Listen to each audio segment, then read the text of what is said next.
What's up, guys? Thank you for being here. If you want more content for you individually, especially, PM me, pledging on Patreon, follow me on Instagram, think positive thoughts. Think positive thoughts, and inevitably we will connect soon. If you want to learn about relationships associated with you, associated with anyone, I got your back. If you want to learn about authors associated with you, I got your back. So let me know. That's all it takes. Today, we're talking about the second house and the 8th house.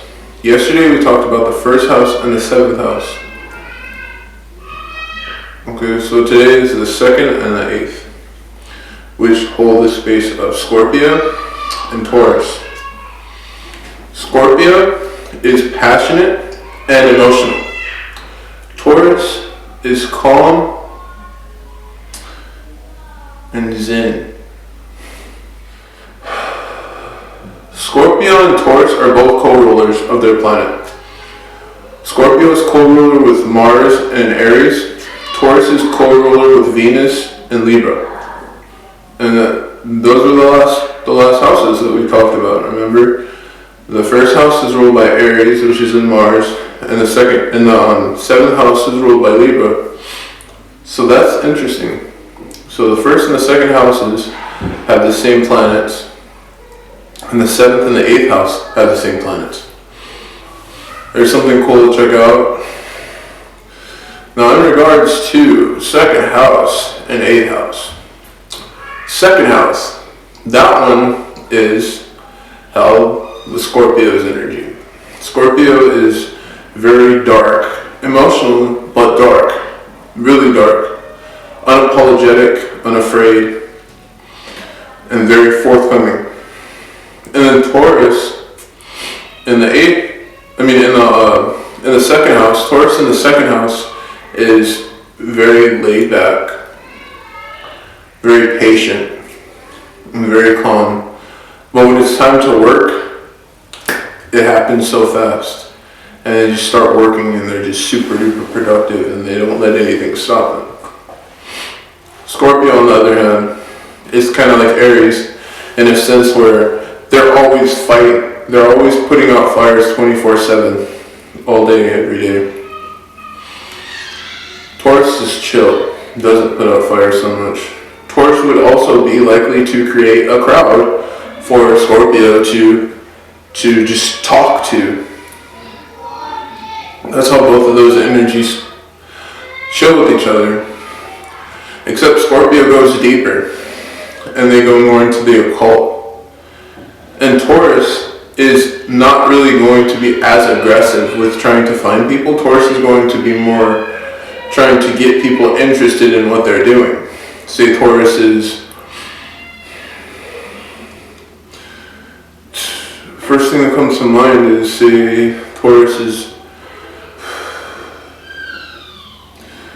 making a meal that people can smell from miles away. Well, people are going to come to there and they're going to be like, can I have some of that? And that's easy money. You just start selling your stuff. And if you have, say, like a band, Scorpio could definitely be in a band, right? Because they always go into the occult, which music is, I feel like music is pretty I feel like music really does chill with occult energy very well. Because when you have music, you have something you can meditate with, you have something that you can create aggression with. There's so many modalities to music. So I feel like personally it associates with occult. Let me know what you think in the comments. So Taurus comes up with this big company where they serve a lot of people in, say, people's backyards, and they just do host parties and stuff. And then we have Scorpio that's like, okay, you can do that, and I'll just get everyone's attention, get them all super excited and happy, get their blood flowing, and then we can both develop some kind of income through that communication. So I'll promote videos and music, and I'll throw out my music CDs and stuff, and you can create this environment where we can all be comfortable together, and then we can come and we can share the finances afterwards. That's how they coincide with each other. It's that whole 1-2 thing again, man. Except this time, Scorpio is actually on the left side. Scorpio is more feminine, in my opinion. So I would put Scorpio more so on the left. So we would flip it over. Because Scorpio goes more emotional. They go really deep into emotions, and so does Taurus. Both of them go deep into the emotions. Taurus could seem cold at times, possibly, but they still both go really deep. And maybe that's something that Scorpio could learn from Taurus, is maybe Scorpio could learn to be cold when they need to. Because maybe being cold actually is something that you can use so that you can benefit your own life, so that you can grow and become better in your own self. Because if you're always asking people, hey, how do you feel about me expressing this way? How do you feel? Hey, Macarena vibe. People are going to look at you and they're going to be like, you're not a real person. You just want everyone to like you. So you're not really important. You are bottom of the totem pole, bro. I'm sorry. But you just don't make it because you just can't stand up for yourself. If you can't stand up for yourself, who's going to stand up for you? If everyone is afraid and you're in a dark room and everything's going to end right there, who's going to stand up? Well, obviously, the people pleaser wouldn't.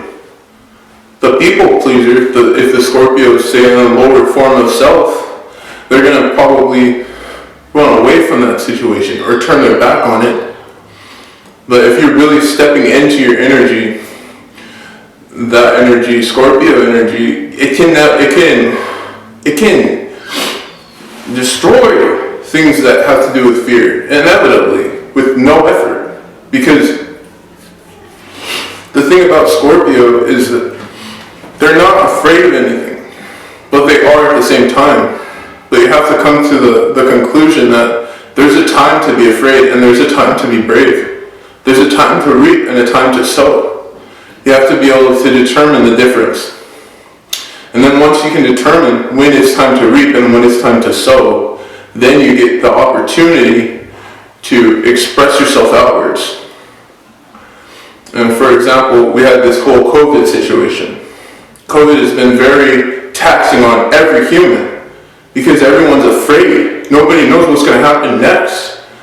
But for a Scorpio, it should stoke them. It should stoke a Scorpio type of energy because that's when you get to rise and shine.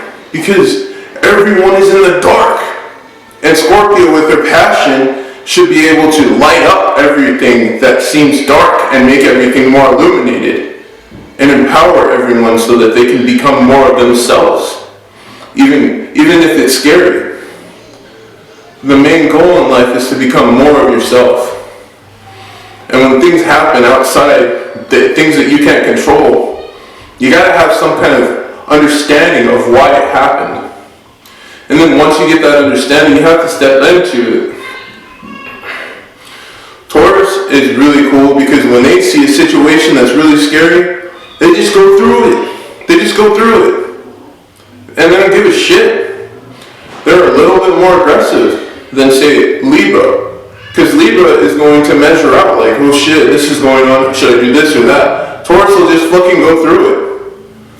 But everyone's heard that phrase like bull in a china shop.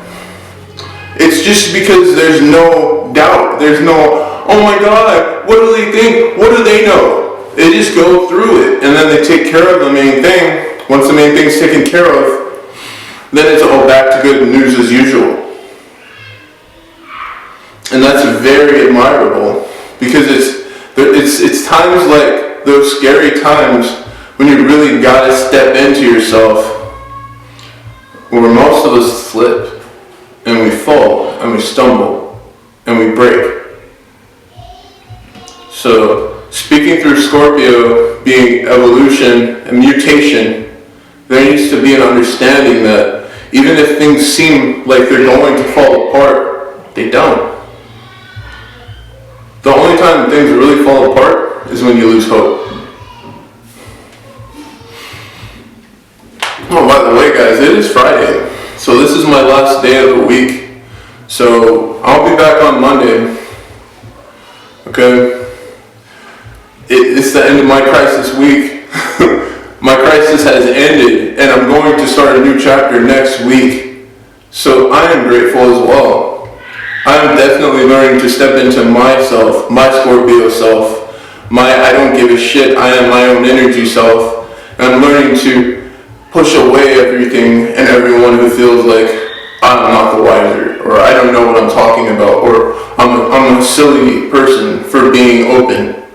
Because there's times in life where you have to step up. You have to step up to the bat, and you can't ask someone if you should swing when the ball's flying past you. You have to swing. You have to. The Scorpio and Aries are very similar. But Scorpio is usually in the background. Scorpio is usually in the background inevitably because they're in Pluto. And Pluto is the furthest planet out. So that's how Scorpio may seem a little lazy, because they're all the way in the background and it takes them a little bit longer to come to the front line and be ready to fight. But once they're there shouldn't be any questions. Everything should already be set. When the Scorpio is facing their foes, they're supposed to be ready to fight. They're not supposed to be asking questions. There are no questions in war. And Scorpio represents war and darkness. Fear, shame, loathing, and emptiness.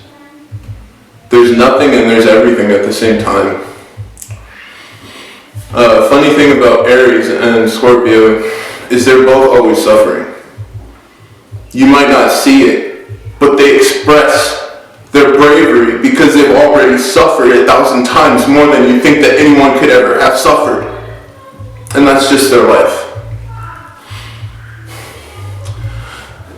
Jim Carrey in Sonic was talking about how he was talking to the protagonist in the movie, and he's like, dude, I was doing all this shit before. He was the same age as that dude, and he's like, I've done all this shit and I've done blah blah blah before you were even thinking about doing the things that you do, you know. And he's like, yeah, man, my life has been shit, and I'm here in front of you.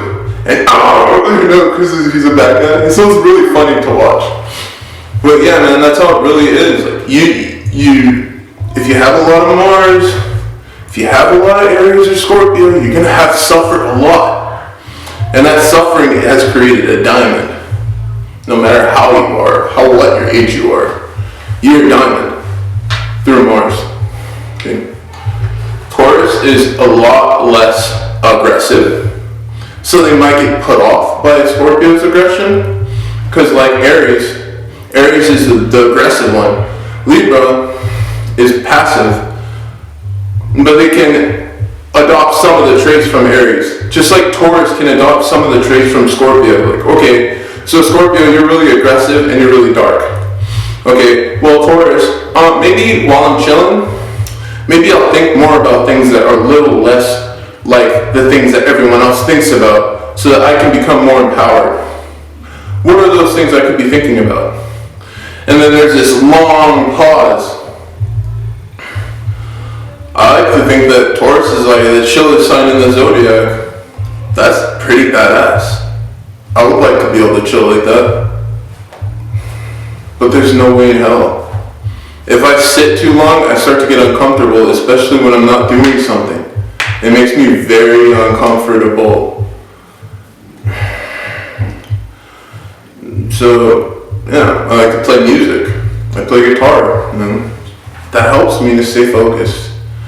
And there's a lot of things I get to learn and to sharpen up. A lot of skills I get to work on. But I'm grateful. And to be honest with you, even with the masculine and feminine, all that shit, the key to all of it is to just stay positive and grateful. Also, I wanted to mention that I feel personally, you can post whatever you think in the comments, but I personally feel like earth signs are more masculine than water signs. But they aren't, really, because they have their own special, place, okay, and they're balanced. But I just want to throw a wrench in that, just because it's fun to do that sometimes.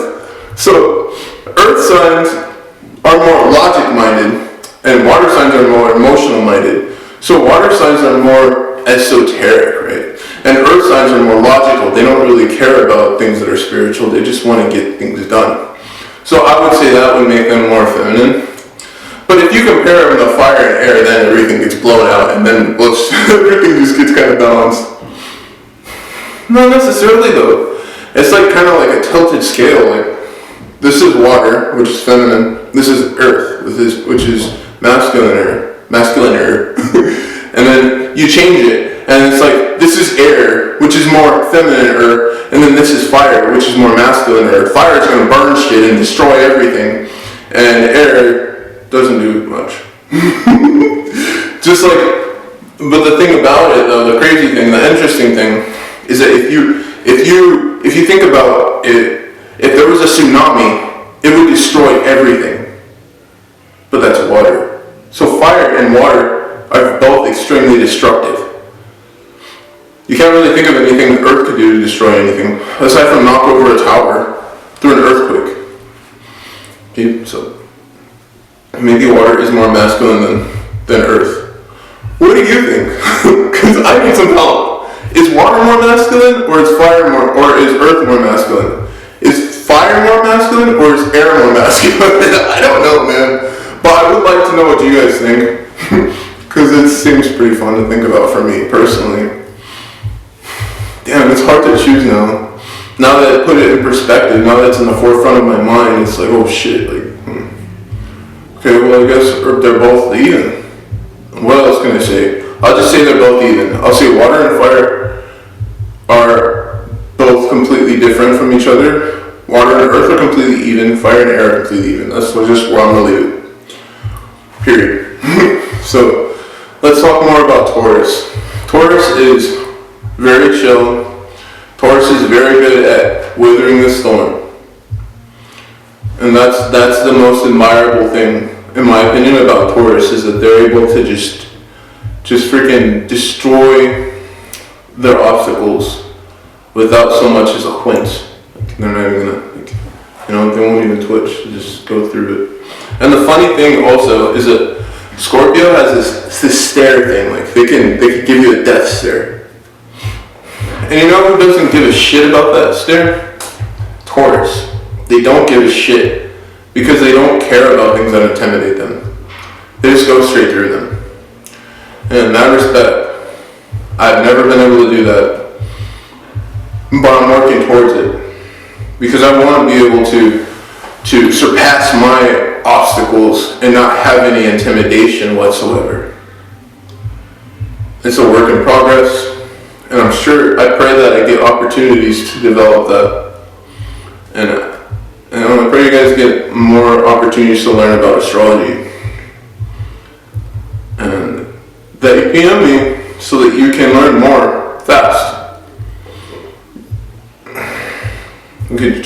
I could shoot you some wisdom, and then you could give me some feedback, and that'll make me happy. Feedback will make me happy, so that's all I really want. Because feedback is key. Feedback is key. Feedback is king. Thank you guys, and you guys have a blessed day. And enjoy your present.